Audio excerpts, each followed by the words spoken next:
Bonjour et bienvenue dans un nouvel épisode de vlog créatif. Moi c'est Audrey, je suis une tricoteuse du sud-ouest de la France et je vous retrouve pour un vlog où sur quelques jours ou semaines je vais partager avec vous mes différents projets.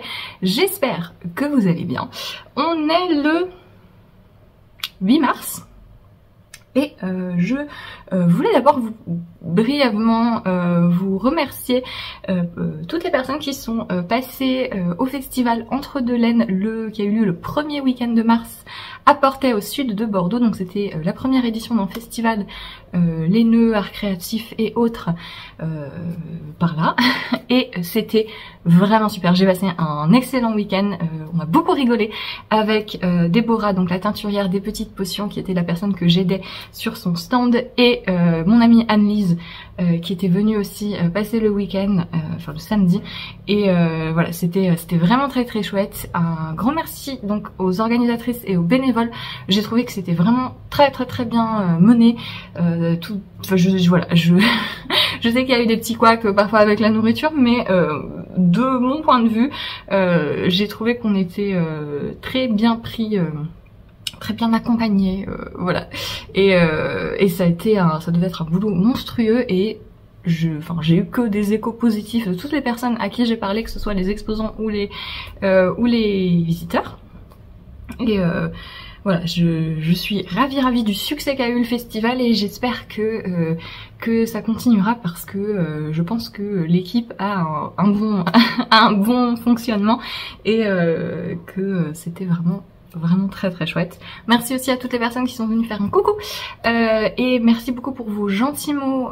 Alors je suis désolée hein, parce que je sais pas trop comment réagir, et au bout d'un moment je suis un peu un robot à dire merci c'est gentil, merci c'est gentil, mais même si mon expression est l'expression de ma reconnaissance envers votre gentillesse est un petit peu bizarre, le sentiment était tout à fait sincère, et j'ai été très touchée de vos gentils mots, et je suis voilà, je pense que c'est le meilleur salon auquel j'ai été, parce que je pense une moindre pression et aussi le fait d'aider Déborah sur son stand, ça m'a oui, ça m'a donné quelque chose à faire, et j'ai beaucoup aimé, et je suis ravie d'avoir un autre festival pas trop loin de chez moi, et si prochaine édition il y a, ce sera avec plaisir. Voilà, j'ai 2 projets finis à vous montrer, qui sont finis depuis un petit bout de temps, mais comme j'ai 1000 en cours à chaque fois, c'était pas le bon moment de vous les montrer, mais je vais commencer par ceci. Qui est la Road Trip Jacket, donc la surchemise Road Trip, qui est un patron de Maya Tinks que j'ai testé pour elle, et le patron est sorti début mars, là il est maintenant disponible. Donc c'est voilà, c'est une surchemise avec plein de détails super chouette. C'est un patron, je vous en ai parlé pas mal quand j'étais en train de tricoter, c'est un patron qui est très amusant à faire, qui est découpé en plusieurs sections. Donc vous avez sur le haut du corps une texture qui est faite de torsade en maille glissée, et avec cette texture, on a un échantillon qui est particulier, et ça engendre une construction qui est un peu atypique, mais qui est hyper bien découpée. En fait, les différentes étapes du patron, ça fait qu'on fait jamais la même chose pendant très longtemps, et donc c'est hyper rythmé. Là, en fait, on tricote à partir de là vers les épaules. Les épaules sont cousues ensuite. Les mailles sont relevées en dessous de la texture, et on tricote le reste de la chemise de haut en bas de manière classique. Vous avez en bas des rangs raccourcis pour former une courbe, en fait, comme une chemise, tout simplement. Ensuite, on relève les mailles pour faire les manches. Vous avez des rangs raccourcis en haut des manches pour bien les former. Et vous avez des poches. Ce sont des vraies poches. On ne triche pas. Ce sont des vraies poches avec un rabat et une patte de boutonnage et encolure, et un col chemise. Tout est extrêmement bien expliqué dans le patron. Je vous ai déjà parlé de cette créatrice et de sa capacité à à fluidifier l'expérience tricot sans faire de compromis sur la précision et tous les détails. En fait, voilà, elle a fait aucun compromis sur les détails du fait que ça ressemble vraiment à une surchemise voilà, classique. Voilà, les poches et tout est hyper précis et hyper bien expliqué. C'est un patron donc qui est en anglais. Maya est francophone, donc je le dis parce que si jamais parfois beaucoup d'entre nous arrivent à suivre les patrons en anglais, mais peut-être que si vous avez besoin d'aide et que vous demandez de l'aide à la créatrice mais que vous parlez pas bien anglais, c'est plus compliqué. En l'occurrence, Maya est francophone, donc voilà, ça fait j'ai un colis qui vient d'arriver à Mondial Relais alors que je viens d'y passer, c'est insupportable. Enfin voilà, et tout est hyper bien détaillé dans le patron, étape par étape. Vous avez plusieurs techniques hyper intéressantes. Notamment, je vous avais parlé d'un rabat, qui est un rabat anti-roulotement pour finir directement en jersey, sans faire de côte, sans rien. C'est une technique que je n'avais jamais faite, qui est hyper plaisante à faire, c'est hyper amusant. On n'a pas besoin de... c'est pas un rabat qui est cousu, donc on le fait directement avec ses aiguilles, donc c'est vraiment pas du tout fastidieux à faire. Et ça fait une petite surépaisseur qui, sur une finition de jersey, moi je trouve est assez jolie. Ça va. Et effectivement, bah ça empêche le jersey de roulotter. Et c'est très très satisfaisant. Et c'est quelque chose que je réutiliserai avec plaisir. Elle est partout, hein, cette finition. C'est quelque chose que je réutiliserai certainement parce que c'est vrai qu'il y a plusieurs cas de figure où on me dit oh, j'ai pas forcément envie de faire des côtes, mais j'ai pas envie de prendre le temps et la laine supplémentaire pour faire un ourlet replié en jersey. Et donc là, bah, ça réglerait mon problème. J'adore cette technique. Voilà. Je suis assez contente de mon projet. Il est un peu plus grand au niveau du haut du corps que ce que je pensais. Je m'en doutais, en fait il correspond aux mesures. J'ai fait la taille 4. Ça correspond aux mesures, mais je pense que j'aurais aimé avoir un petit peu moins d'aisance en haut. Le problème, et c'est ce que je vous avais expliqué, c'est que comme c'est une chemise qui est assez longue et qui descend en dessous des fesses tout de même, moi j'ai besoin, ma morphologie fait que j'avais besoin d'évaser au niveau du corps, et donc j'ai fait des augmentations que vous voyez un petit peu ici, que ça part...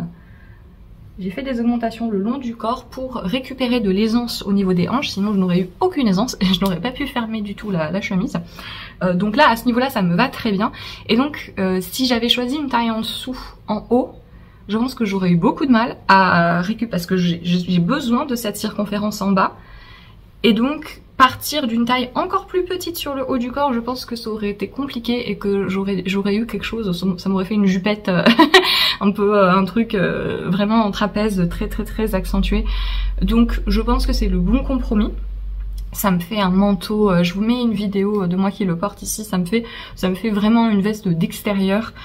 C'est hyper confortable, c'est vraiment un doudou, je suis très contente. Mes manches sont peut-être un poil trop longues, peut-être que je reprendrai ça plus tard. Je verrai, mais en même temps j'aime bien ça change, parce que c'est vrai que j'ai un petit peu tendance à faire des manches toujours trop courtes, donc là c'est pas plus mal.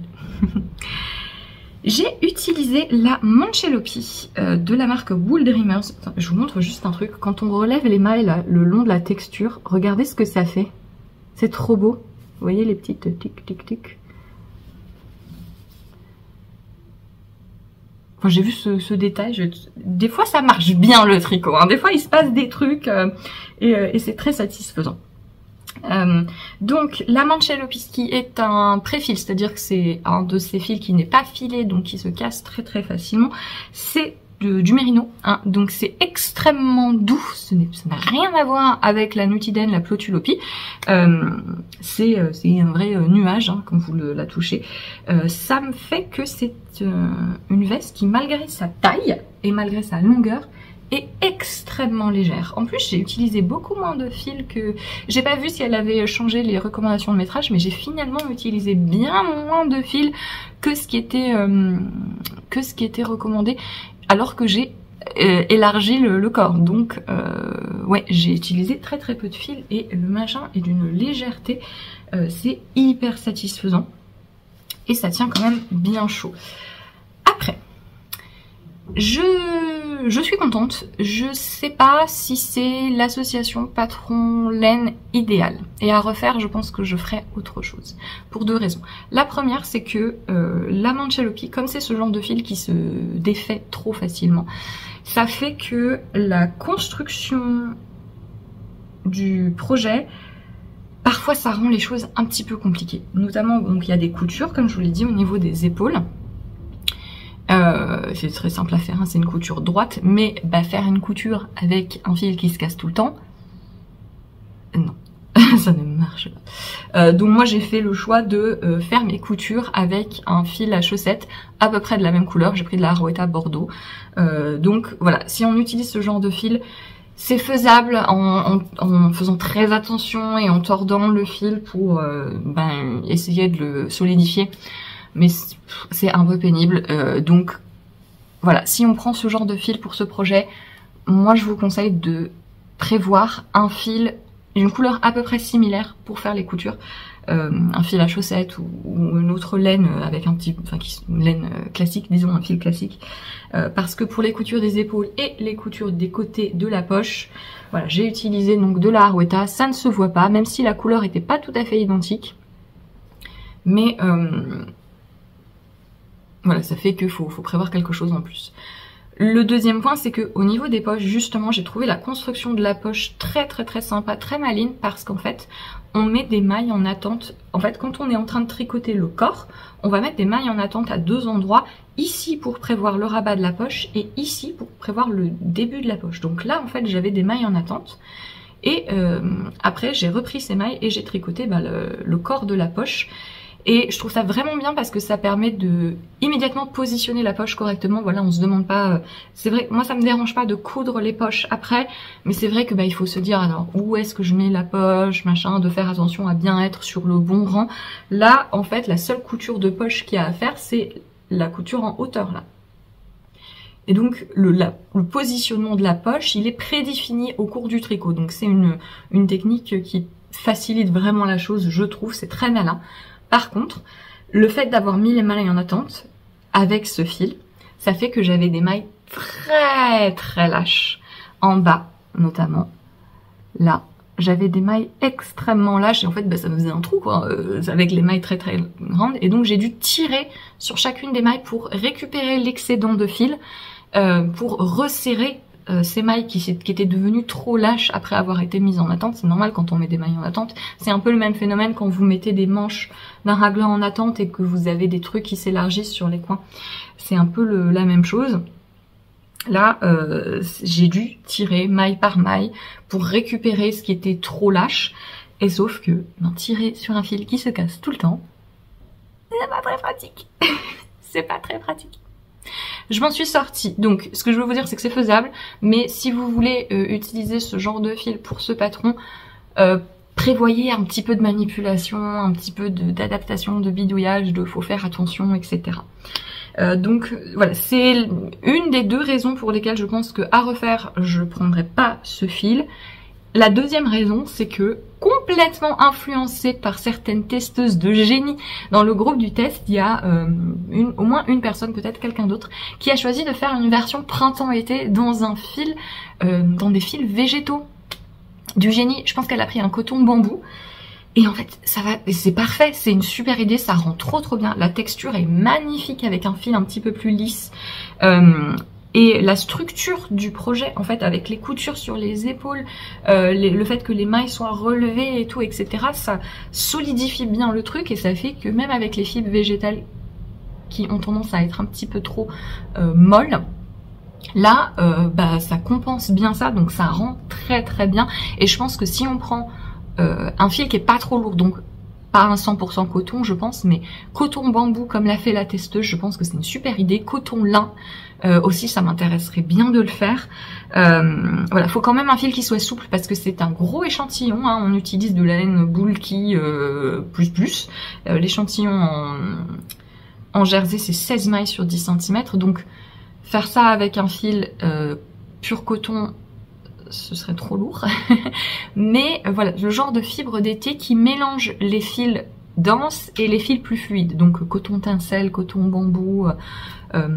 Pourquoi pas, si vous voulez vraiment un truc printanier, les Merino Tencel peut-être, en doublant. Les Merino Tencel Sport, je pense que si on les double, ça fait le bon échantillon pour avoir ça. Bref, mais moi une version pure fil végétal, ça m'intéresserait bien. Voilà, et en plus on peut faire des manches courtes aussi, si on veut plutôt une chemisette. Et donc voilà, le fait de voir cette version test là dans la fibre végétale, je me suis dit mais quel génie. En plus c'est typiquement le genre de choses, vous savez, moi j'aime bien, j'ai plusieurs, enfin j'en ai deux en l'occurrence, j'ai plusieurs larges gilets en fil d'été avec des manches courtes, voilà, pour porter justement l'été par-dessus des petits débardeurs, etc. Et bah, du coup, ça, ce serait complètement approprié.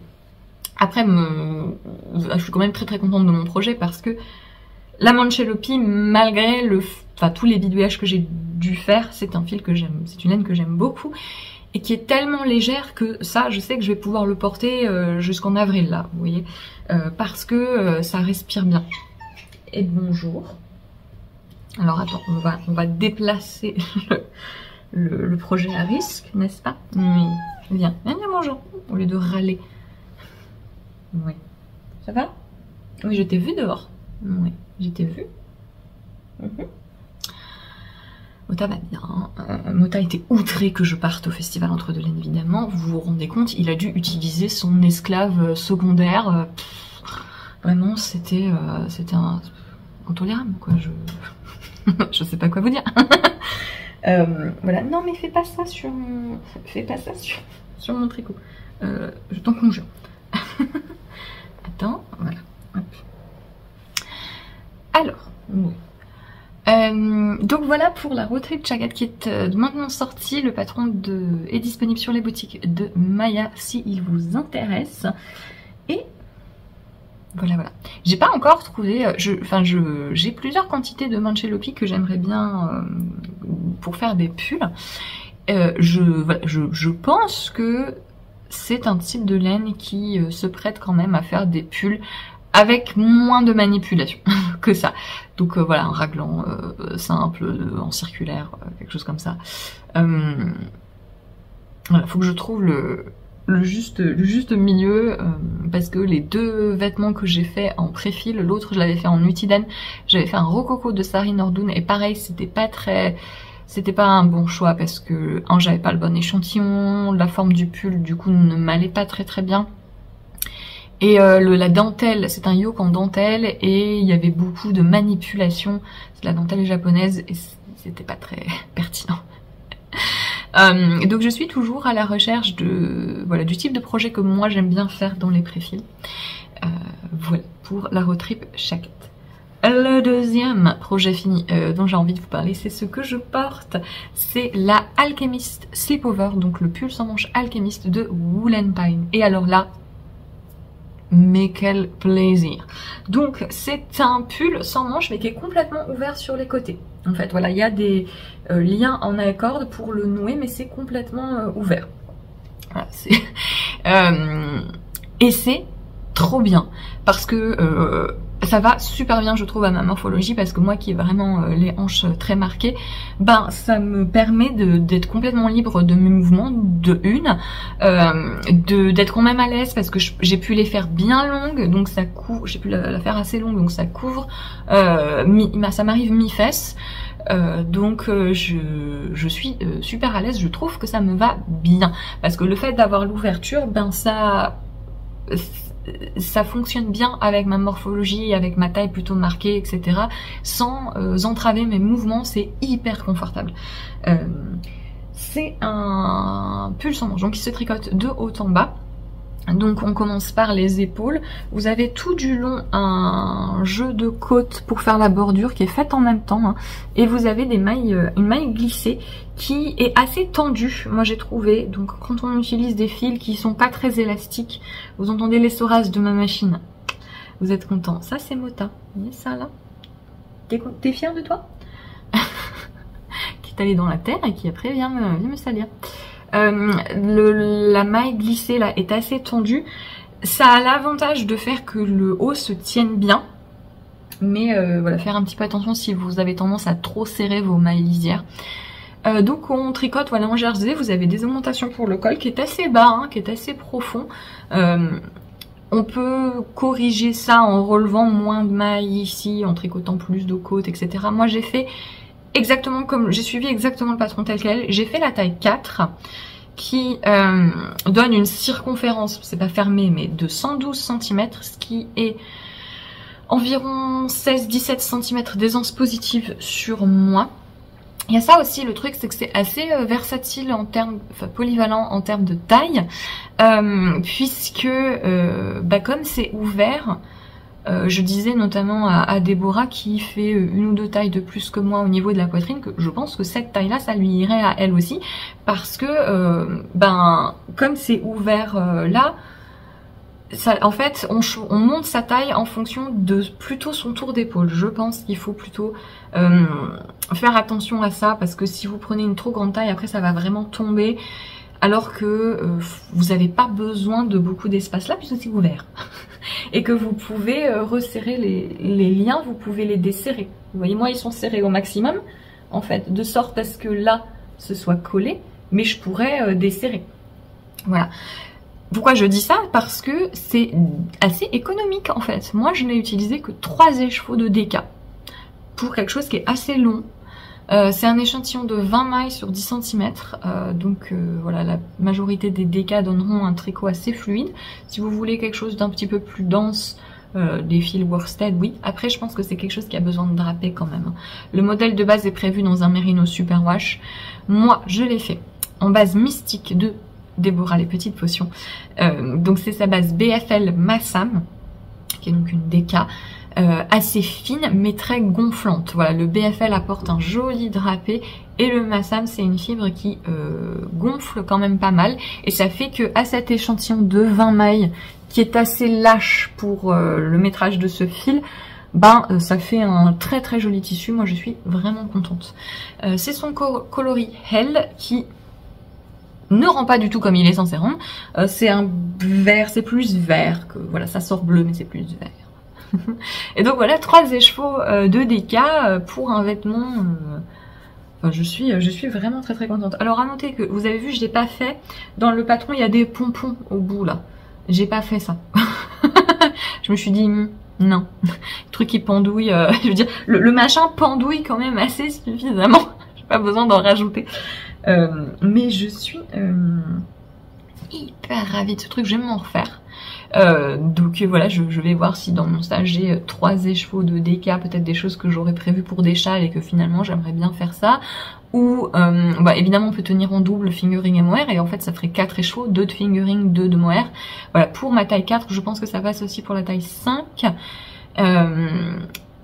Donc voilà, et je trouve que c'est hyper facile à porter pour moi. Là, vous voyez, il fait 16-17 degrés, il fait un ventasse. J'ai mal, j'ai la tête comme ça. Ça fait quasiment une semaine que le vent souffle très très fort. Je n'en peux plus, j'en ai marre. À l'aide. Donc il fait pas très froid, mais il fait pas non plus suffisamment chaud. Et je pense que ce genre de truc, c'est vrai que j'ai fait un pull sans manche en fait, un de mes modèles, et je le porte assez peu parce qu'il me tient trop chaud. Et généralement moi tout ce qui est catégorisé pull sans manche, en fait je les porte en été comme top d'été. Ma machine a fini. Et en pull sans manche, c'est le premier que je fais avec vraiment l'intention de le porter comme ça, par-dessus des t-shirts à manches longues, et c'est nickel. Et je pense que ça va être quelque chose que je vais beaucoup porter la majorité du temps dès qu'il commence à faire entre 10 et 20 degrés. C'est vraiment très sympa. En fonction du fil qu'on utilise, ça peut être plus ou moins chaud. Là je trouve que l'association BFL Massam, donc la base mystique de Les Petites Potions, va très bien avec ce projet. C'est plus léger que si j'avais pris du Merino Superwash. Comme je vous dis, j'ai très envie de m'en faire d'autres. Potentiellement, il va y en avoir dans Merino Superwash. Enfin, ou en Superwash, très probablement du Merino, parce que de la DK... à moins de prendre un fil avec un mélange végétal. Mais je risque d'en faire dans des fils aussi qui seront plus lourds et je verrai la comparaison, mais là j'ai la liberté. La liberté. Enfin, je suis ravie de ce projet. Je vous conseille 1000 fois le patron, enfin 1000 fois le modèle. Après, les patrons de Wool & Pine, ils sont assez clairs, ils prennent par la main sans aller à fond dans les détails. Je vous l'avais dit, moi il y a des trucs qui me dérangent un petit peu, notamment dans le fait qu'ils convertissent à moitié les trucs dans le système métrique, et je veux dire, soit tu le fais pas, mais tu fais pas entre deux. Et je vous avais dit qu'il y a une erreur dans les mailles, dans les tailles d'aiguilles en millimètres qui sont données dans le patron. Voilà, donc si jamais vous avez la flemme de faire un échantillon et que vous voulez prendre l'aiguille de base donnée dans le patron, regardez la taille US, donc c'est 4,5 mm. C'est pas, je crois qu'ils disent 3,75, mais c'est pas ça. Donc voilà, il y a une erreur. Sur la page Ravelry c'est correct, mais dans le patron il y avait une erreur. Je ne sais pas si ça a été mis à jour depuis, j'ai pas vu de mise à jour, donc je ne pense pas. Mais de toute façon, vous prenez l'aiguille que vous pensez aller bien en fonction de votre tension habituelle, et après bah, vous mesurez sur le projet. Moi j'ai mesuré après coup, j'ai le bon échantillon en maille, pas le bon échantillon en rang. Je pense que mes emmanchure sont un peu plus petites que ce qu'elles devraient être. C'est facilement corrigeable si jamais, puis en plus c'est pas très gênant vu qu'on est sur enfin c'est un, voilà, il n'y a pas de manche qui me restreint le bras. Donc très contente de ce projet. Et maintenant il faut que je réfléchisse à d'autres couleurs. Je pense que je vais chercher un petit peu dans mon stash, voilà, de la DK qui n'a pas de, où j'ai pas une plus grosse quantité, ou que ça me gênerait pas de la casser. Ouais, plein d'idées. Je vais vous laisser avec le reste du vlog. J'ai une petite avancée à vous montrer sur ma couverture, un peu patchwork en jacquard. Et j'ai un autre projet sur les aiguilles en ce moment. Et un échantillon. Oui, elle a fait un échantillon parce que c'est des torsades. Voilà. Je vous retrouve plus tard.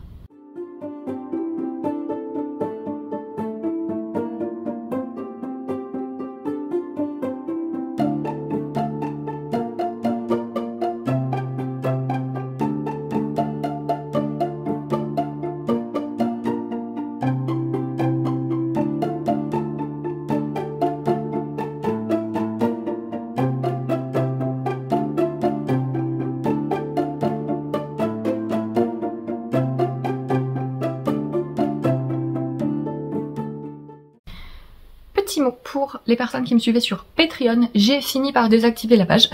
J'ai laissé tomber. En fait, j'aurais dû dès le début. Quand j'ai vu que c'était la galère, j'aurais dû supprimer tout de suite parce que en fait, ce qui se passe, c'est que j'ai aucun contrôle de mon côté. Je peux pas empêcher les gens de rester abonnés, de s'abonner, d'envoyer de l'argent via Patreon. Ce que je trouve vraiment bizarre. Comme système un petit peu problématique, si les gens n'arrivent pas à se désabonner pour quelque raison que ce soit, s'il y a des créateurs malhonnêtes, hein, et donc je ne sais pas. Bref, j'ai laissé tomber. J'ai laissé tomber, j'ai désactivé la page. Alors, le problème c'est que pourquoi je voulais pas désactiver la page, c'est que là, si je veux que le contenu que j'avais sur Patreon soit accessible, et ben ça me rajoute du travail. Voilà. Donc, les vidéos que j'avais sur Patreon, elles sont déjà sur YouTube, mais il faut juste que je trouve un moyen de les publier sans spammer ma chaîne de plus de 60 vidéos qui date d'il y a 5 ans pour certaines, etc. Et il y avait quelques patrons exclusifs à Patreon, et il faudrait que je les mette sur Ravelry maintenant, mais bah, ça demande du temps hein, de faire ça, donc voilà. Ça va me prendre un petit moment, mais le contenu de la page Patreon sera accessible. Juste pas, certainement pas ce mois-ci, parce que là, je suis, comment dire, j'ai dû faire opposition à ma carte bleue, parce que je sais pas, il y avait un truc bizarre, et par précaution, j'ai dit, Non. Un truc qui m'était jamais arrivé, et ça m'arrive là maintenant, comme si j'avais besoin de ça. Avec Marius, il faut qu'on aille au consulat de Roumanie, parce qu'il faut un papier, que ça... Voilà. Bref. L'administration française qui te demande des trucs et tu fais tout bien, tu donnes tous les papiers et t'envoies ton dossier, ils mettent 1 an à analyser le dossier et au bout d'1 an, ils te disent il manque un papier qu'on vous avait pas demandé au départ mais il le faut quand même. Et c'est un papier qu'on ne peut obtenir que en allant physiquement à un consulat qui se trouve à Marseille, le plus proche. Parce que c'est tout à fait normal de demander aux gens de faire 4 heures de route pour aller à un endroit qui est ouvert du lundi au jeudi de 9h à 14h. Voilà. Donc, c'est pas le moment de bidouiller à récupérer les trucs de Patreon, mais je sais que certains d'entre vous voudraient récupérer les patrons qui étaient exclusifs à Patreon. Je m'en occuperai à un autre moment. D'accord? Là, tout ce que j'ai envie de faire, c'est de jouer à Baldur's Gate. Parce que, eh bien, plutôt que de contempler l'abysse qui est mon avenir professionnel, je préfère contempler est-ce que je vais pas juste aller tuer tous les druides. Parce que vraiment, ils me tapent sur les nerfs. C'est mieux comme optique dans ma journée, vous voyez. Pour ceux qui connaissent le jeu, ça va parler à 3 personnes. Pour ceux qui connaissent le jeu, sachez que j'ai eu l'excellente idée de faire un personnage Tiflin. Et du coup, ça se passe pas très bien avec les druides. Je pense que quand je vais y aller, je vais me fâcher. Quand je vais retourner là, enfin me fâcher. Je joue un barde, donc je vais me fâcher avec mon luth. Mais je m'amuse beaucoup. Je voulais vous montrer surtout mon tricoté du moment, qui est un pull, en fait c'est un pull Nestoria, qui est un de mes modèles, qui est un pull tout simple, en jersey à épaules tombantes, qui se tricote de haut en bas, avec quelques petits détails de côte, torse, en semi-torse bizarre. Voilà, et cette laine, il y a quelques temps, enfin pas quelques temps d'ailleurs, c'était l'été dernier, Katia m'avait gentiment proposé de m'envoyer si j'avais envie de tester des laines qui allaient paraître dans leur collection automne-hiver, donc là je vous en parle au printemps, c'est super. Donc cette laine m'a été offerte par Katia, sans objectif ni quoi que ce soit, mais elle m'a été offerte. Et j'avais vu qu'ils allaient lancer une sous-gamme de leur base coton mérino. Donc la coton mérino de Katia, c'est un fil soufflé. En fait, c'est comme un espèce de, c'est un I-cord ou une chaînette, c'est un I-cord de coton avec du mérino autour. Voilà. C'est un fil que j'aime beaucoup, que j'ai tricoté 2-3 fois. J'ai un long gilet avec. Ce que j'aime bien, c'est que les fils soufflés, c'est vraiment cool parce que c'est généralement très gonflant, assez épais, mais c'est plus léger. Le désavantage, c'est que souvent c'est obtenu soit avec de l'acrylique, soit avec de l'alpaga, ce qui est trop chaud pour moi. Et donc là, coton mérino, ça m'avait tout de suite beaucoup intriguée, et j'aime beaucoup le gilet que j'avais tricoté. C'est mon gilet Maïka que j'avais tricoté en coton mérino, et donc c'est un fil que j'aime bien. Et alors, c'est un fil qui a tendance à, comme beaucoup de fils soufflés, ça bouloche. Je le dis parce que les gens sont toujours surpris quand les fils boulochent. Oui, la laine, enfin les fils naturels, ça bouloche. Surtout les fils soufflés. Pour ce qui est de la coton mérino, moi le gilet Maïka justement, je l'avais bien rasé une fois, un peu trop d'ailleurs, parce que comme c'était un truc texturé, j'étais allée un peu comme une sauvage. Mais depuis, il bouloche quasiment plus. Donc mon expérience pour moi avec la coton mérino de Katia, c'est qu'il y a un premier rejet de bouloche qui est normal, et après ça va beaucoup mieux. Et c'est un fil qui est très doux. Bref, c'est techniquement un fil Aran, mais là par exemple je le tricote plutôt comme une déca, voilà. L'effet spongieux du truc fait que c'est assez polyvalent en termes d'échantillons. Et donc, ils ont lancé une gamme multicolore, vous voyez, avec un fil comme ça, un peu un effet holographique, que je trouve magnifique. Il y a une version automnale. J'ai beaucoup hésité quand ils m'ont montré les coloris. J'ai beaucoup hésité entre celui-ci et il y a un coloris vraiment dans les orangés, bruns, rouges, qui est magnifique. J'aurais très envie de me faire un projet avec aussi, mais celui-ci c'est le 307 et donc c'est un bleu violet avec plein de roses, de bleu un peu plus turquoise, de ocre, de bordeaux. Enfin c'est très beau. C'est donc la composition exacte 70% coton, 30% laine. Donc il y a 105 mètres au 50 grammes. Et donc je fais mon pull Nestoria. Et j'ai fait le haut du corps. Il y a plein de fils qui pendent parce que j'ai pas encore rentré les fils. Et quand on fait des pulls comme ça de haut en bas avec les épaules, enfin où le haut du corps est tricoté à plat, que ce soit épaules montées ou épaules tombantes, bon faut faire chaque partie l'une après l'autre et donc ça engendre beaucoup de fils à rentrer. Je le ferai une fois que j'aurai fait le col, mais d'abord j'ai fait les manches. Et donc, cette espèce de jeu de côte torse, c'est 4, 1, 3, 2. Voilà. Et j'adore. Donc c'est voilà, c'est du vraiment tricot détente, très beau. Vous avez vraiment bien toutes les couleurs. C'est plus foncé en vrai. Ouf, pas tellement. C'est un poil plus violet que ce que vous voyez à l'écran. Mais voilà, ça avance tranquillement. Je suis très contente du rendu des couleurs. Désolée pour les bruits parce qu'en fait je voulais vous montrer. Je vous avais dit dans un vlog, je ne sais plus lequel, je pense que c'était un vlogmas, que je voulais réessayer des aiguilles en bois. Parce que moi je suis très aiguille en métal et par curiosité j'avais envie de retester les aiguilles en bois maintenant que il y avait des marques un petit peu plus enfin il y a toujours eu des marques haut de gamme, mais disons que maintenant que je le connaissais et donc là alors pas là sur les manches parce que j'ai pas la bonne circonférence pour les manches je les tricote sur des mini circulaires, enfin, pas des mini circulaires en fait, pas du tout, c'est des 30 cm.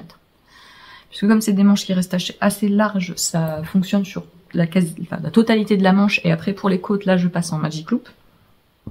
Mais pour le haut du corps et le corps, j'ai utilisé donc les Lock Blush, qui sont donc des aiguilles en bois. Et c'est la version rose, ils en ont 150, hein, ils ont les Indigo, les Driftwood, etc. Je sais pas s'il y a quelque chose qui change à part la couleur. J'ai pris les roses parce que, pourquoi pas. Et donc moi j'ai pris des aiguilles interchangeables parce que c'est ce que je préfère utiliser au quotidien. Donc quand je fais des tests, je prends les pointes et un câble. Donc là j'ai pris les pointes les plus grandes.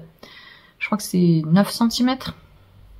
Je sais pas, chaque marque a un peu sa nomenclature quand ils donnent les mesures des trucs. C'est aussi pour ça que j'aime beaucoup Aya Aya. Bon là je vais pas en avoir, mais Aya Aya, sur leur câble, ils mettent toujours les deux mesures en fonction de si vous prenez les plus petites pointes ou les plus grandes pointes. Voilà. Donc là, en l'occurrence, qu'est-ce qui est écrit? Bon, il y a juste écrit 4 mm. Voilà, c'est les plus longues aiguilles. Et le câble, je crois que c'est celui qui fait 72 cm.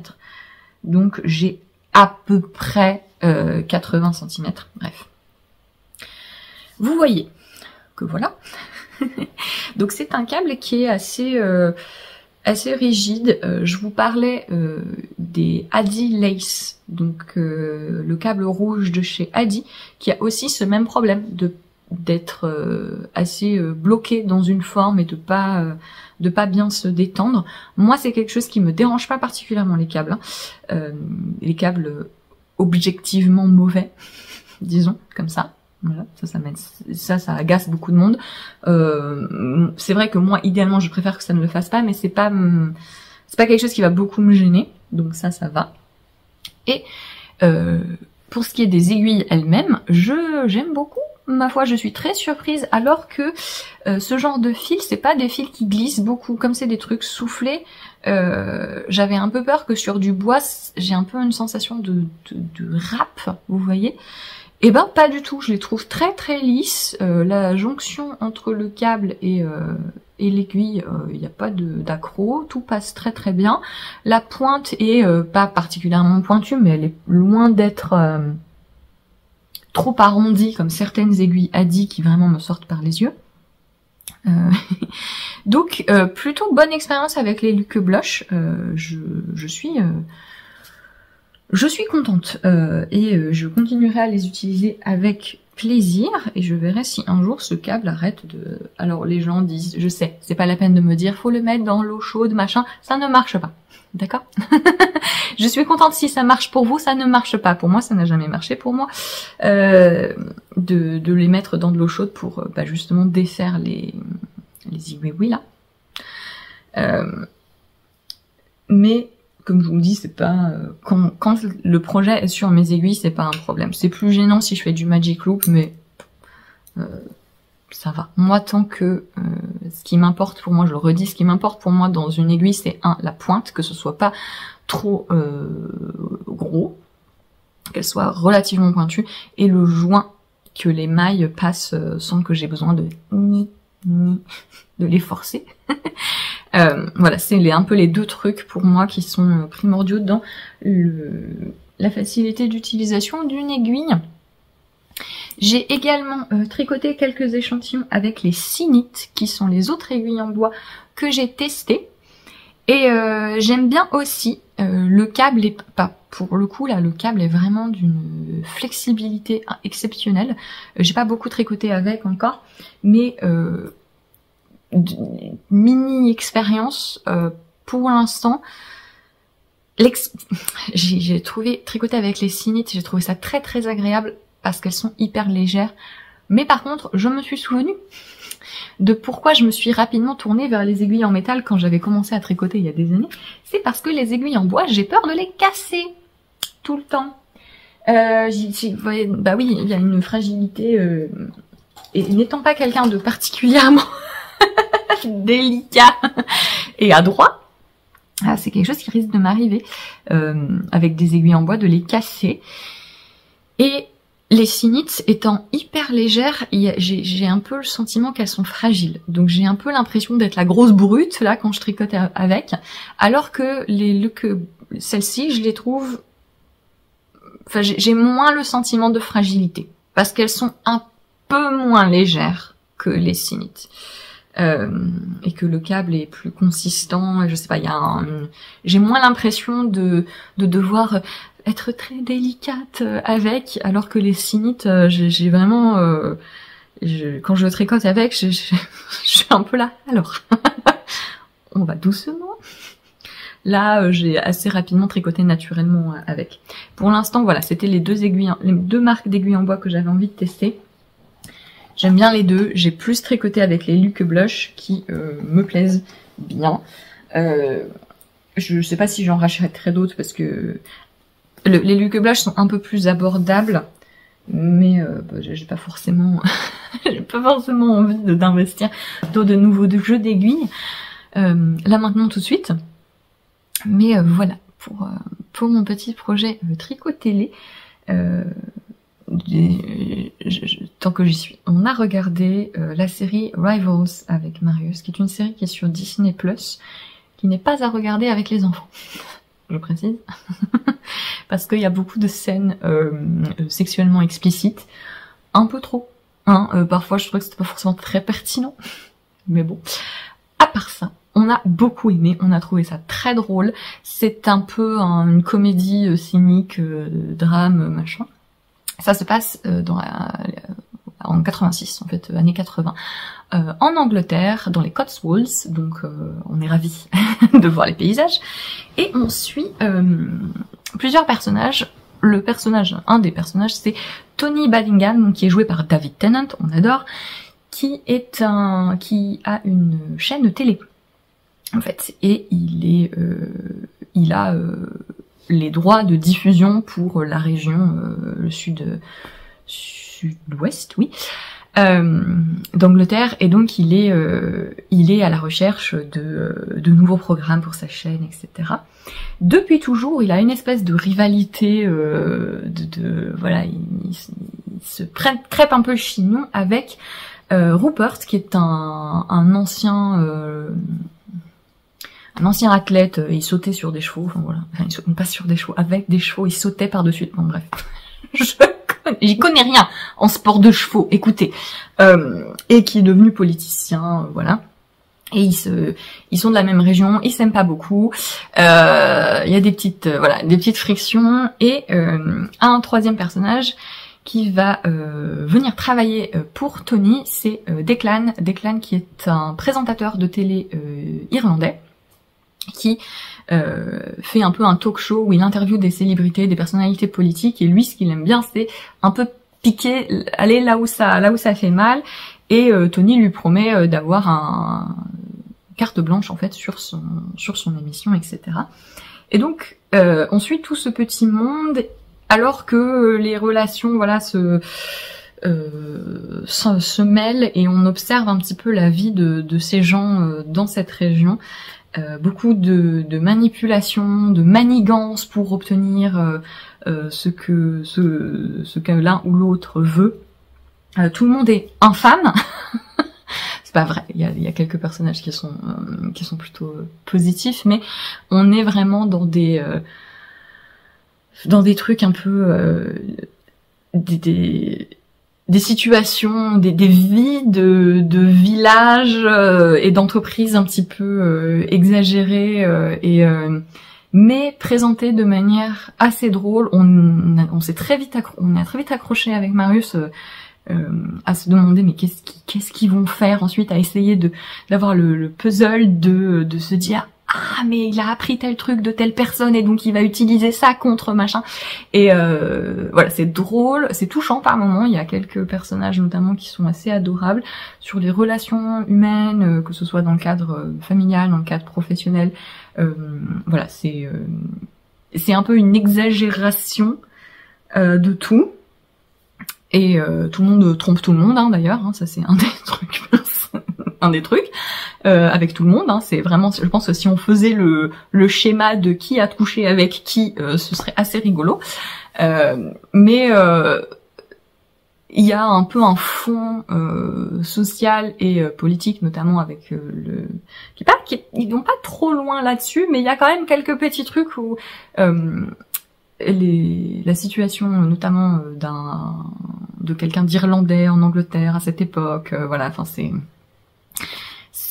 plutôt bien fait. Les acteurs sont le personnage de Declan, donc le présentateur télé, est joué par Aidan Turner. Les gens qui ont vu Paul Dark, on est content. J'aime beaucoup, je trouve qu'il est très très chouette. Enfin, tous les acteurs sont très très bons. Et voilà, on a beaucoup aimé. Si vous cherchez un peu une série pas trop prise de tête, drôle, mais en même temps qui motive vraiment à regarder et à voir ce qui va se passer ensuite. Ça finit évidemment sur un espèce de cliffhanger où tu le vois venir. Tu vois venir ce qu'ils vont faire après. A priori, ça a été renouvelé pour une deuxième saison. Mais bref, voilà. Pour les fans de David Tennant, qui décidément joue beaucoup trop bien les personnes détestables. Hein, mais voilà, petite reco télé. En attendant, j'attends toujours Sévrance, hein, mais je compte, vous savez, je crois que le dernier épisode arrive le 21 mars, et donc je compte, si on regarde 2 épisodes par soirée avec Marius, j'avais compté, je sais plus à quel jour c'est, il faut qu'on commence pour retomber sur nos pattes. Voilà, je vais retrouver Motin. Je l'ai cherché, hier je l'ai cherché partout. À un moment j'ai laissé tomber. Je suis allée chercher de la laine dans un de mes Kallax Ikea, vous savez, et au moment je vais attraper la laine, je vois une petite patte noire qui fait touc comme ça. Ah, parce qu'il a passé des heures à dormir sur ma couverture en jacquard d'ailleurs, qui est en cours.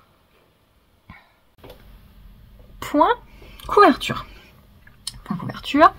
Donc, je vous avais montré dans le dernier vlog que j'avais commencé la couverture. Alors, un mélange entre la couverture Year by Piece, qui est un calmistère, et la couverture Piece by Piece, compliqué, hein, qui sont deux modèles de couverture de Pattern Knits. Et donc, le modèle principal, c'est un calmistère, donc tous les mois, elle publie un bloc de couverture associé à la thématique du mois, avec certaines couleurs, avec certains motifs. Et comme ce sont des motifs très figuratifs, ça a un côté un petit peu, qui peut être un peu enfantin. Et moi j'avais envie d'y incorporer des motifs plus géométriques, donc de l'autre patron, pour avoir quelque chose d'un petit peu plus nuancé. Je vous avais montré le bloc de janvier. Donc voilà, là typiquement, vous voyez, ça c'est un motif de l'autre patron, celui-ci aussi, et tout ce qui est un petit peu plus figuratif, ce sont des choses du patron principal.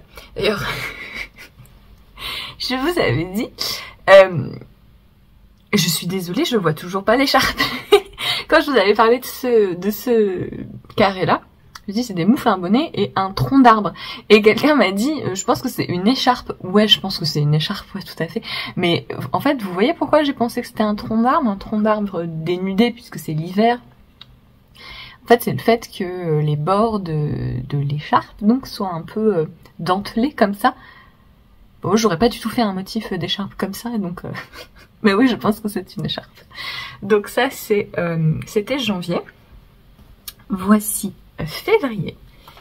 Donc on était... ah oui, j'ai malheureusement inversé les deux bleus puisque j'ai reproduit la palette de couleurs originelle en utilisant un mix entre la Péruvienne de Phil Colana et la Friends Wool de Hobbii, qui sont deux fils des grosses DK worsted, qui sont des fils très interchangeables.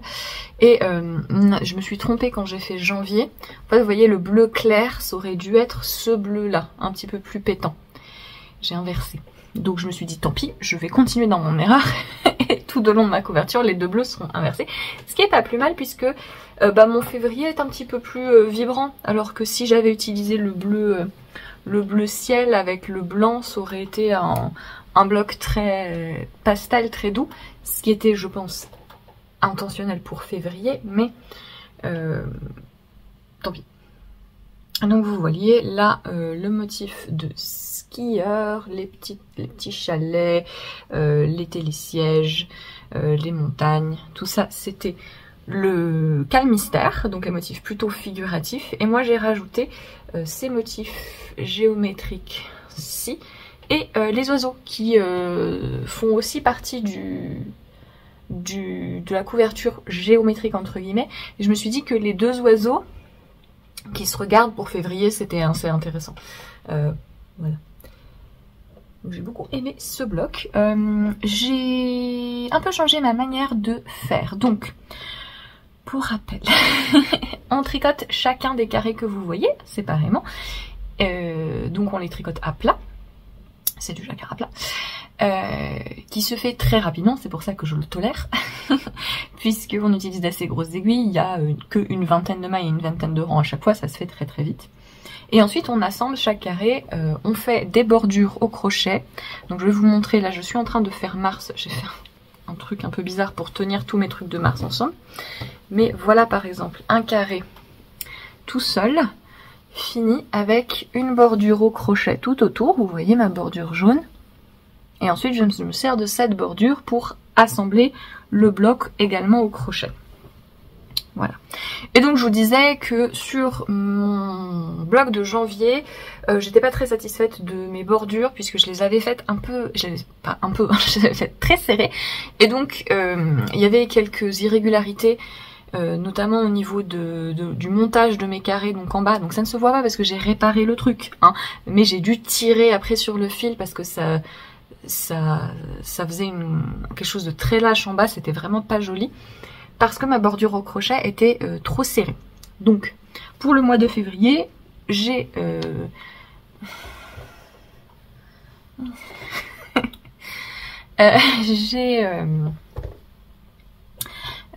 hommage Miss Manu au naturel. D'ailleurs, je sais pas si tu regardes cette vidéo, mais je sais pas, peut-être que vous êtes beaucoup à penser comme moi, Miss Manu au naturel, elle est toujours dérangée par le soleil couchant qui donne une luminosité particulière sur ses vidéos. Moi je trouve que c'est très beau le soleil couchant chez elle, et je trouve toujours l'image très jolie et très apaisante, même si oui peut-être on voit pas bien les couleurs. Moi c'est pas grave parce que je trouve, je sais pas, je trouve la couleur du soleil couchant chez Miss Manu au naturel très... ça me fait toujours plaisir de la voir dans ces tons un peu orangés dans son appart. Enfin bref, voilà, tout c'est comme ça. Mais moi, c'est le soleil. Il n'est pas tout à fait couchant, hein. Si, à peu près. Donc voilà, c'est à l'envers. Donc pour le mois de février, j'ai fait bien attention à avoir mes bordures plus lâches, donc le processus était beaucoup plus agréable, j'ai eu beaucoup moins de problèmes. Donc effectivement, il faut que je fasse attention à faire les bordures plutôt lâches. Par contre, ce qu'il faut que j'évite de faire trop lâche, c'est le tricot lui-même. Je suis un peu trop détendue. Et voilà, vous voyez par exemple, là on voit à travers, et parfois mon jacquard est pas très très beau. Sur le mois de mars notamment, j'ai fait il est où le jour? Mais je l'ai fait. Ah, il est là. Pas le jour, mais le nom du mois. Voilà, je trouve que faut que je fasse attention à tricoter un peu moins lâche, parce que là c'est vraiment la limite. Plus lâche, je trouverais mon jacquard vraiment pas très joli. Ça va, hein. C'est vraiment, c'est acceptable, mais c'est la limite haute de l'acceptable pour moi. Après, à refaire, je tricoterai pas avec une aiguille plus serrée pour vraiment avoir quelque chose de plus dense, parce que on est sur une couverture en jacquard avec de la laine très épaisse. C'est pas plus mal si c'est un peu souple. Voilà. Alors que si c'était très dense, ce serait super lourd. Donc j'accepte ce compromis d'avoir un jacquard qui est peut-être pas très très beau partout, pour avoir une couverture un peu plus malléable. Voilà, et donc je suis là en train de faire le mois de mars. Donc je vous avais dit aussi que comme je suis la paresse incarnée, j'évite au maximum de faire du jacquard à 3 couleurs. La majorité des motifs du patron sont à 3 couleurs, voire 4. Je crois même que là au mois de mars, je crois même qu'il y avait des rangs à 5. Et moi, non. En fait, soit je fais du jacquard à plat, soit je fais du jacquard à plus de 2 couleurs. Les deux en même temps, ça aurait vraiment pas été plaisant pour moi. Donc je bidouille pour pas avoir à faire trop de jacquard à plus de 2 couleurs. Sur certains motifs, c'était pas évitable. Notamment là en février, vous voyez, pour le skieur, j'étais un peu obligée. Pareil sur le mois de mars, là vous voyez cette fleur, si vraiment il n'y avait pas de distinction de couleur, ça fonctionne pas. Je l'ai fait sur certains motifs, là par exemple, normalement là il y a un bout dans une autre couleur, mais je trouve que c'est pas si mal. Il est parti. Je trouve que c'est pas si mal de faire tout uni. Donc à chaque fois je regarde un peu le motif. Vous voyez, là il y a une tulipe. Pareil, d'une seule couleur, j'aurais trouvé que c'était un petit peu dommage. En même temps, à d'autres endroits, j'ai eu moins la flemme. Enfin, j'ai eu moins la flemme, non, j'ai eu moins la foi, justement. Et je me suis contentée. Là, normalement, il y avait le pistil d'une autre couleur. J'ai dit, c'est bon, ça ressemble suffisamment. En fait, tant que ça ressemble à ce à quoi c'est censé ressembler, avec juste 2 couleurs, je le fais comme ça. Sinon... eh bien je bidouille. Donc là sur le skieur c'était pas très grave, parce qu'en fait ce que j'ai fait, c'est que j'ai fait de l'intarsia avec les 2 parties, là, avec le blanc et le bleu. Et donc je faisais pas vraiment du jacquard à 3 couleurs, parce que je faisais du jacquard à 2 couleurs là. Là je faisais un peu un joint d'intarsia, et là je faisais du jacquard à 2 couleurs, donc ça va. Mon envers est immonde. Alors, préface, je le dis souvent, mais moi je suis pas très... voilà. Je suis pas très... En plus il y a tous les fils qui sont rentrés. Je suis pas très soucieuse de l'envers. Hein. Moi c'est pas un truc qui me...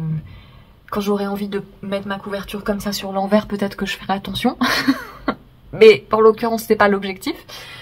Alors je trouve ça très très beau, les jacquards tissés, les gens qui tissent pour avoir vraiment un très bel envers. Y compris quand le motif ne le permet pas, parce que quand on a un jacquard très...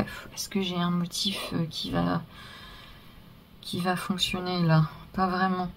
Un peu là. Là, quand vous regardez, bon là j'ai rentré les fils, mais là, sur l'endroit où j'ai pas rentré les fils, là vous voyez, c'est très très propre comme envers. C'est parce que le motif le permet. Voilà. Mais sur des motifs plus figuratifs, bah faut accepter d'avoir un envers pas très beau. Enfin, plus figuratif ou plus grand. Faut accepter d'avoir un envers un peu plus chaotique, sauf si on tisse. Donc tisser le jacquard, c'est vraiment après chaque maille de... Je trouve ça magnifique, je trouve ça très très beau. Moi, c'est pas quelque chose que j'ai envie de faire particulièrement. Donc voilà, si vous ça vous amuse, ça vous amuse. Quelqu'un m'a demandé d'ailleurs dans les commentaires, ça revient souvent à chaque fois que je montre comme ça des couvertures qui sont faites en morceaux. Est-ce qu'on pourrait pas la faire en rond et notamment là faire tout de suite un dos à la couverture. Donc monter un tube et monter en fait deux fois toutes les mailles pour faire un double face. Oui, tout à fait. Alors là en l'occurrence non, parce qu'il n'y a pas tous les motifs. Donc si vous voulez suivre le Calmister, il va falloir attendre la fin. Mais toutes les couvertures qui sont morcelées comme ça, en fait, sauf si c'est modulaire et qu'on tricote dans différentes façons, mais de manière générale, quand les motifs sont tricotés comme ça, toujours dans le même sens, vous voyez là, je commence, tous mes carrés commencent là et sont tricotés vers le haut comme ça. Voilà, il n'y a pas de truc en diagonale, machin bizarre. Donc là, oui, on peut pas évidemment, mais là, oui, on peut... une fois que vous avez tous les motifs, que vous savez à quoi votre couverture va ressembler, plutôt que de monter chaque carré individuellement, vous montez hop, toute la rangée et vous rejoignez en rond, soit pour faire un stick et après vous coupez le stick et vous retombez sur une couverture une seule épaisseur, soit effectivement vous montez 2 fois plus de mailles pour faire le dos en même temps, si vous voulez. Voilà, c'est possible. Après, je sais pas dans quel contexte j'aurais besoin d'une double couverture dans une laine si épaisse. C'est pas assez froid chez moi pour voilà, pour que je suis en t-shirt. Et il fait pas assez froid chez moi pour que j'en ai vraiment besoin. Et puis ça fait 2 fois plus de laine et 2 fois plus de tricot. Mais c'est tout à fait possible si vous voulez. D'ailleurs, dans le patron, elle dit que si on veut, on peut tricoter en même temps des petits carrés en jersey. Alors elle dit même monter moins de mailles, parce que si on les fait juste en jersey, ça va être un peu plus détendu que du jacquard. Donc pour retomber sur les bonnes mesures, elle donne exactement enfin voilà, elle dit bien monter moins de mailles, quoi. Soit on peut faire un gros carré, soit on fait un petit carré, multicolore, etc. Soit une fois que toute la couverture est finie, pareil, on peut faire un immense rectangle en jersey et accrocher au bord pour avoir pour cacher l'envers si vous voulez. Les gens qui enfin j'allais dire les couturiers, mais pas forcément. Les gens qui n'ont pas la flemme d'apprendre à faire des trucs avec une machine à coudre, vous pouvez coudre prenez un tissu de jersey ou un molleton ou que sais-je, une polaire. Il y a beaucoup de gens qui font des couvertures tricotées ou crochetées et qui cousent voilà, comment ça s'appelle, un fond, une doublure, mais oui, une doublure tout simplement, une doublure non tricotée avec un tissu ou une maille achetée.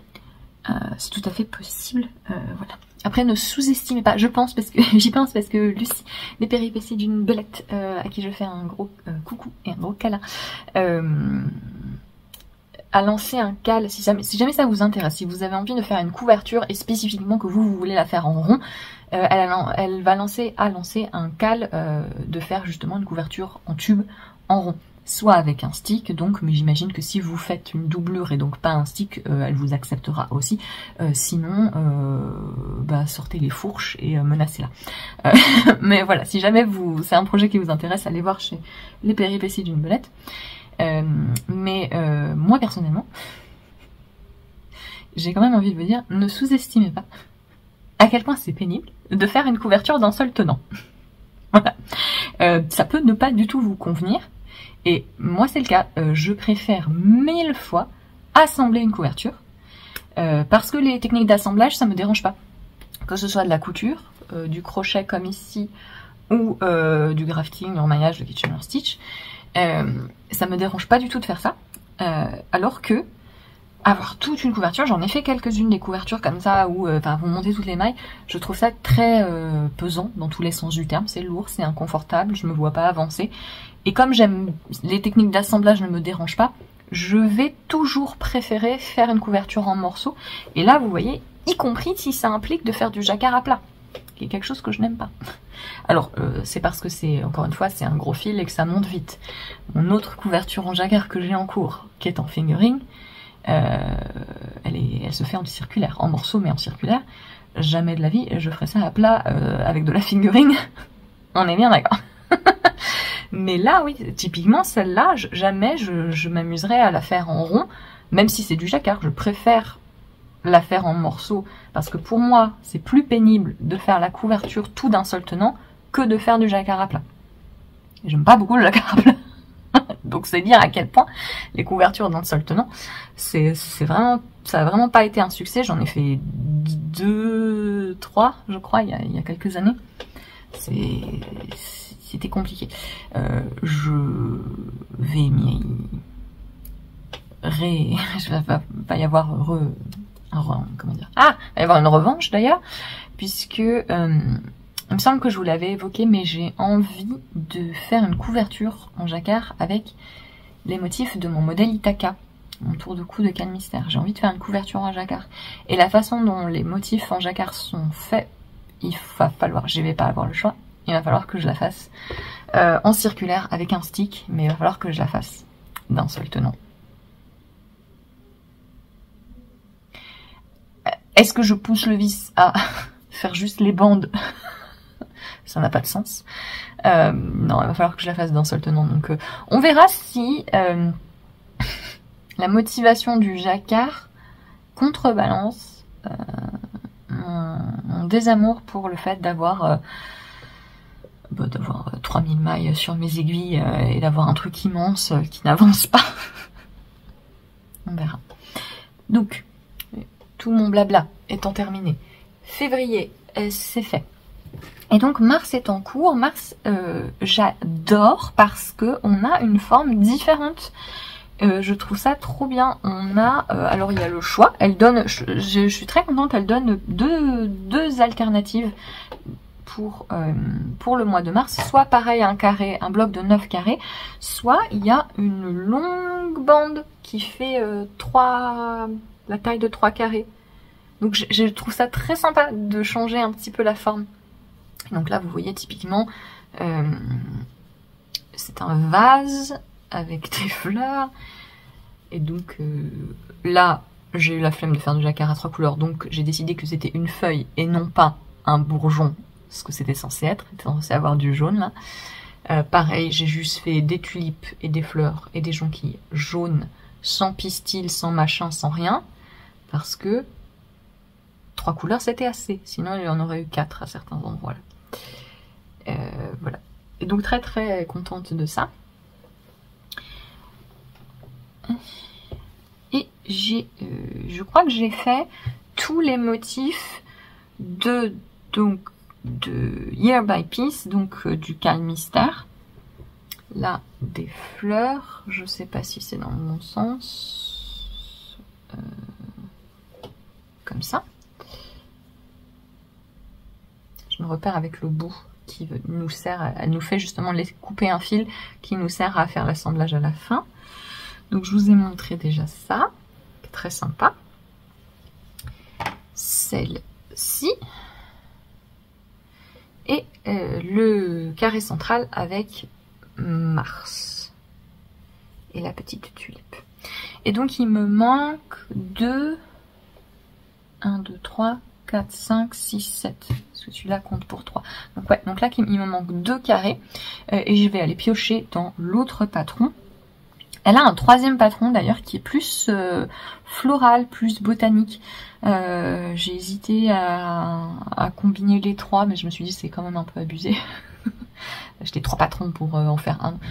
Non, en fait, il est fort probable que je réutilise d'autres de ces motifs pour faire d'autres types de couvertures, peut-être des coussins, etc.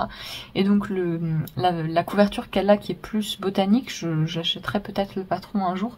Mais là je reste sur l'original, la piece by piece, et je vais piocher 2 motifs. Je n'ai pas encore bien regardé, faut que je fasse attention à utiliser, parce que je n'ai pas utilisé pour le mois de mars. Il y avait un jaune un peu plus pétant à utiliser, je ne l'ai pas encore utilisé, donc je regarde un peu la quantité qui est utilisée de chaque couleur et j'essaie de reproduire à peu près, même si je respecte pas exactement les motifs. J'essaie quand même de pas trop dévier au niveau de l'utilisation des couleurs pour pas manquer de fil. Et voilà où j'en suis pour ma couverture en jacquard. Je pense que je vous ai tout dit. Je tricote en ce moment un projet que je peux pas vous montrer, qui est une collaboration, une des collaborations que j'avais signées fin janvier, et donc c'est pour le lancement d'une nouvelle laine, et donc je tricote ce prototype qui c'est très très joli. C'est très très joli. Là, les fans de couleurs automnales, je suis assez étonnée du rendu que ça a. La marque en fait m'avait donc la nouvelle laine en question, c'est une laine avec variée, avec un coloris qui fait un peu un dégradé, et c'est un mélange. En fait, la marque m'a dit c'est un mélange laine alpaga, on aimerait un truc avec un motif avec des mailles glissées. Donc, comment vous dire, comment kidnapper Audrey? Laine alpaga, mailles glissées, c'est bon. Vous m'embarquez. Et donc c'est un modèle de châle. Je vous avais montré des petits échantillons, des croquis tout début février.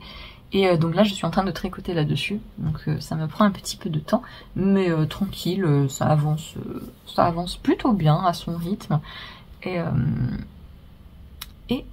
voilà, j'ai monté un gilet et que je vais vous montrer une fois que ça ressemblera un petit peu à quelque chose, parce que pour l'instant c'est un serpentin.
Je viens clôturer ce vlog et vous montrer 2-3 petites choses.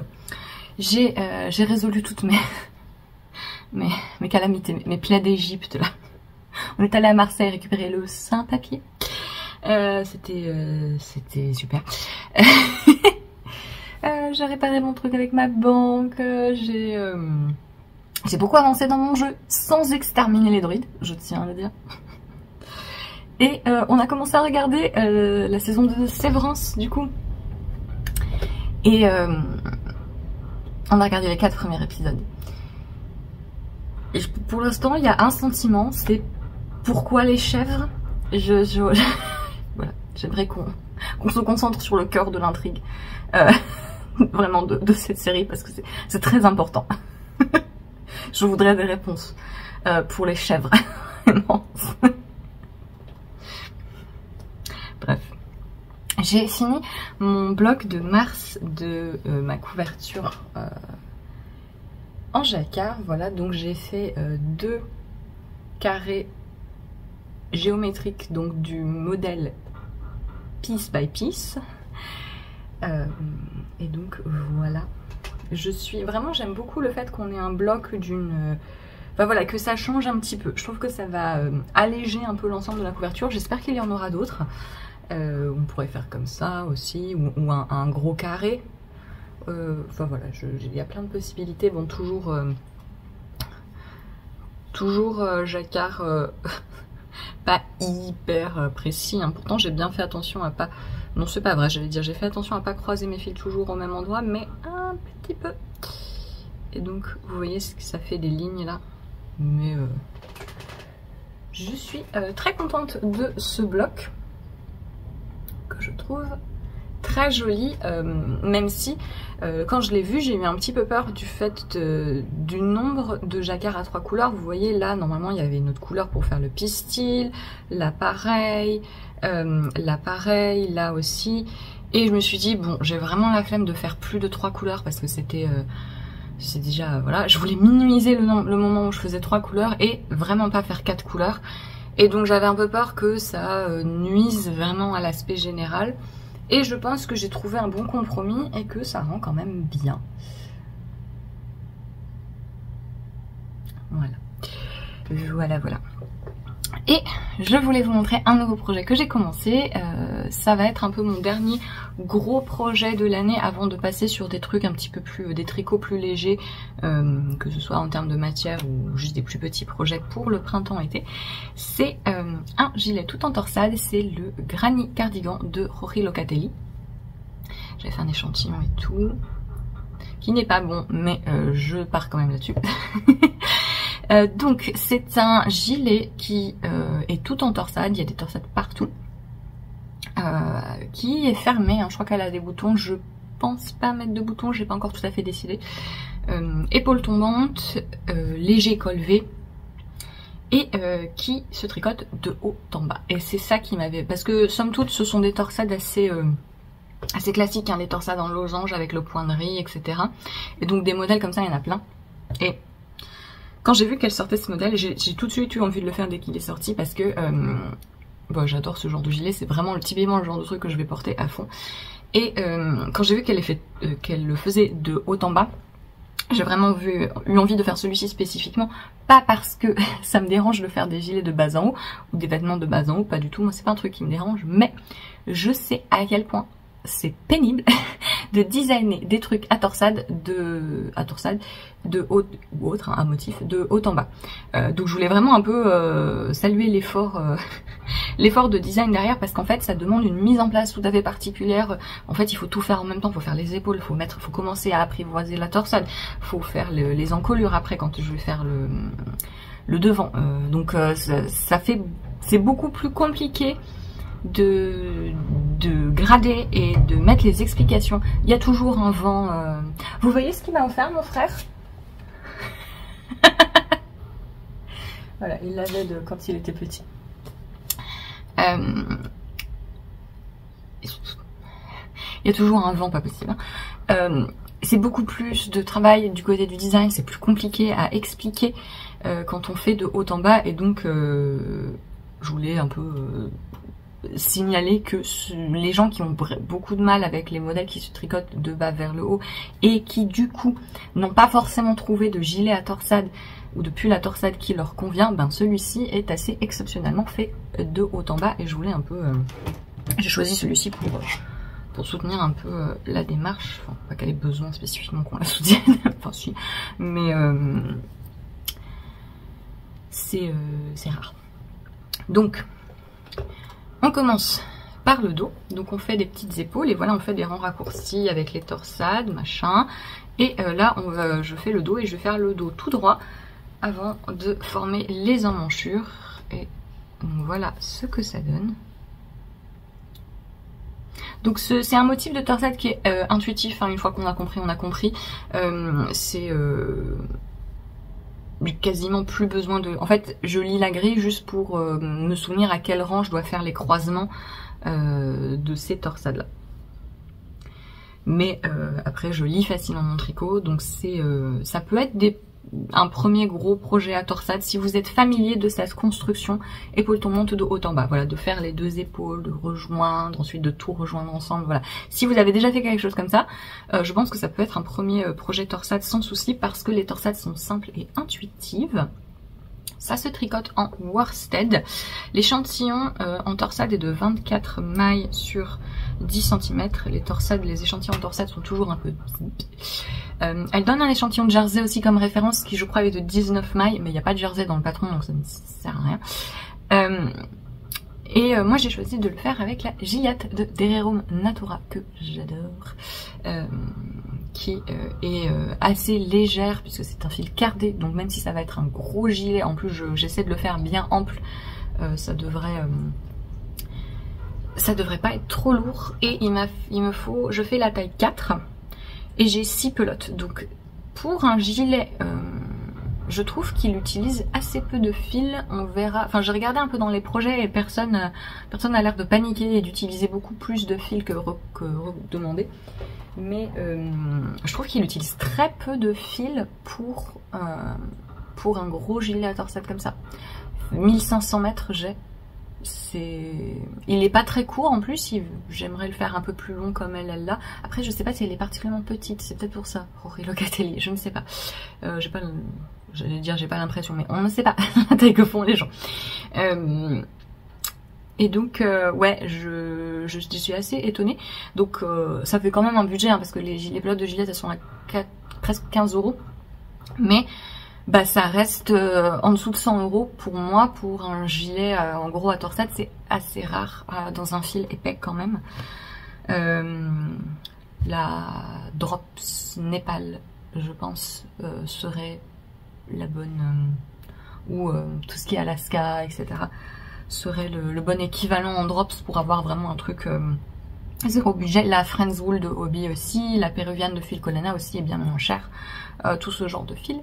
Pour ce gilet, voilà, par exemple en péruvienne, la péruvienne elle est à 5...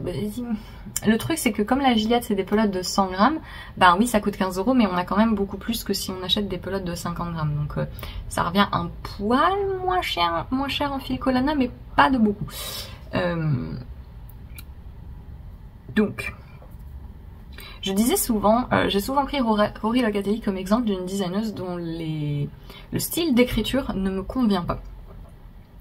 Et ça fait assez longtemps que j'ai pas tricoté de ces modèles, et donc j'étais assez curieuse de voir si ça se confirmait, si c'était toujours le cas. La réponse est oui. La réponse est oui. Notamment là, le truc c'est... alors il n'y a pas de confusion, voilà, tout est bien écrit, mais par exemple au niveau du diagramme de torsade, je crois qu'il y a des instructions écrites, je ne suis plus sûre, mais le diagramme de torsade, les symboles qu'elle utilise pour faire les torsades, je les aime pas du tout. En fait, c'est des symboles, c'est juste un trait, et donc ça n'indique que la direction de la torsade, si ça va vers la droite ou vers la gauche, mais ça n'indique pas le nombre de mailles, enfin le ratio entre le nombre de mailles. Par exemple, ces torsades-là, pour le diamant, ce sont des torsades sur 3 mailles, et avec ce symbole, on ne voit pas tout de suite si c'est une maille sur 2 ou 2 mailles sur 1. Alors que les symboles de torsade que moi je préfère me donnent toutes les informations tout de suite. Et en plus, elle utilise aussi des traits horizontaux pour la maille en vert et pas le rond, et du coup ça fait que ça fait beaucoup de traits dans sa grille, et moi je trouve que visuellement c'est pas très agréable. Bon, comme je vous dis, les torsades sont assez intuitives, donc j'ai regardé une fois ce que ça voulait dire la torsade à 3 mailles, comment c'était fait, et maintenant c'est bon. Mais voilà, il y a aussi le truc de quand on met en place ces torsades là, donc en fait c'est 2 torsades là, vous voyez, là et là. Il y en a une qui va vers la droite, une qui va vers la gauche. Et le rang où elle indique de... Alors là on fait la torsade gauche et là on fait la torsade droite, bah en fait on est sur un rang du diagramme où on ne fait pas la torsade en fait. Et du coup, ce rang de mise en place ne sert à rien et c'est 2 rangs plus tard où il faut retourner sur un rang précédent pour retrouver l'endroit de l'endroit. Bon après une fois, si jamais vous vous posez la question, en fait c'est en miroir par rapport au centre du dos, voilà. Donc vous voyez là, toutes les torsades vont vers là et toutes les torsades vont vers là. Mais bah au début je ne savais pas, je pouvais pas. On aurait pu par exemple imaginer qu'à chaque fois ça allait comme ça, mais non, c'est là. Tant qu'on est de ce côté-là, tout va vers là, et tant qu'on est de ce côté-là, tout va vers là. Mais bon bref, voilà, c'est des petits trucs. Et je vous dis ça, Rory Locatelli, elle sait très bien ce qu'elle fait. Hein. Voilà, bien mieux que moi d'ailleurs. Et en fait, c'est vraiment pour vous montrer par A plus B que c'est pas parce que un patron, le style d'écriture d'un patron ne vous convient pas que le patron est nul ou que vous êtes nul. Voilà, c'est juste des fois il y a des incompatibilités, il y a des préférences et il y a des façons d'expliquer qui fonctionnent plus ou moins bien pour soi. Et c'est normal en fait, c'est pas une erreur du patron et c'est complètement immature et illusoire d'essayer de considérer que tous les patrons doivent être tout le temps parfaitement pensés pour vous et que c'est pas parce qu'un patron ne l'est pas que vous pouvez pas quand même vous en sortir. Donc c'est un tricot relativement détente. Je vais bien m'y mettre là maintenant que j'ai fini mon bloc de couverture du mois. Je vais avancer. J'espère finir le dos dans pas très longtemps puisque je le tricote en duo avec mon amie Annelise et elle m'attend. J'ai pris le coloris Biche qui est un beige un peu rose parce que comme ça ce sera beaucoup plus facile à porter tout le temps puisque c'est l'objectif. Ah oui, donc je vous disais, j'ai pas tout à fait le bon échantillon. L'échantillon torsade donc qui est de 24 mailles sur 10 cm. Moi j'ai 22 mailles sur 10 cm. J'ai pas envie de tricoter plus serré parce que moi la Gilliatt, moi personnellement je préfère la tricoter vers 18 mailles en jersey et donc là en torsade, ouais, 21-22 mailles c'est ce que je préfère en Gilliatt parce que sinon je la trouve trop dense. Moi personnellement j'utilise je crois des 4,5 pour avoir cet échantillon. Viens ici. Oui, 4,5.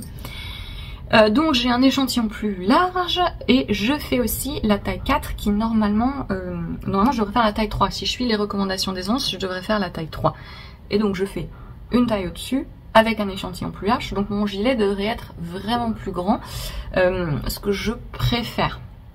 J'espère juste réussir à le faire un peu long. Mais normalement les quantités de fil fonctionnent.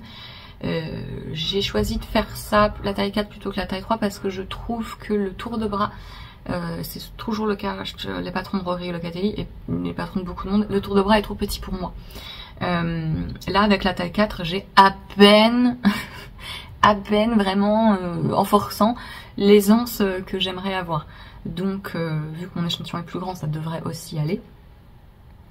Ce qui est bien avec ce patron c'est que comme les torsades sont relativement simples, on est calé en termes de centimètres. Donc là sur le dos, elle nous dit tricoter X centimètres. Elle nous bloque pas les motifs de torsade et donc ça fait que si on n'a pas le bon échantillon en rang, en l'occurrence moi j'ai le bon échantillon en rang mais pas en maille, si jamais on n'a pas le bon échantillon en rang, c'est quand même assez commun, c'est pas grave pour ce modèle. Alors que souvent en torsade ça peut être un souci si on essaie d'aligner les motifs parce que là on va les rejoindre après le devant et le dos.